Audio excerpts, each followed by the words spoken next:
नंदाव मोड़ से दो शातिर चोर गिरफ्तार। सरायमीर पुलिस को मिली बड़ी सफलता। तमंचा और कारतूस सहित भेजा गया न्यायालय। आजमगढ़ जिले के निजामाबाद तहसील क्षेत्र के सरायमीर कोतवाली की पुलिस ने आज मंगलवार को सुबह 11 बजे चोरी की घटना करने वाले दो अभियुक्तों को अवैध तमंचा, कारतूस व चोरी की 2 मोटरसाइकिल के साथ गिरफ्तार कर माननीय न्यायालय को भेज दिया है। वहीं उपनिरीक्षक अखिलेश यादव अपने हमराइयों के साथ नंदाव मोड़ से मुखबिर की सूचना पर इमरान अहमद पुत्र यूसुफ निवासी सिराजी की पुरा कोतवाली सरायमीर जनपद आजमगढ़ और सरफराज पुत्र निजामुद्दीन निवासी सिराजी का पूरा कोतवाली सरायमीर को गिरफ्तार कर माननीय न्यायालय को भेज दिया गया।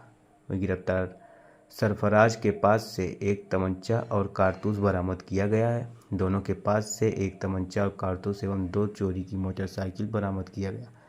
गिरफ्तार करने वाली पुलिस टीम में उपनिरीक्षक Akhilesh Yadav, constable Saurabh Pandey, constable Ajit Yadav, constable Chandan आदि लोग उपस्थित थे।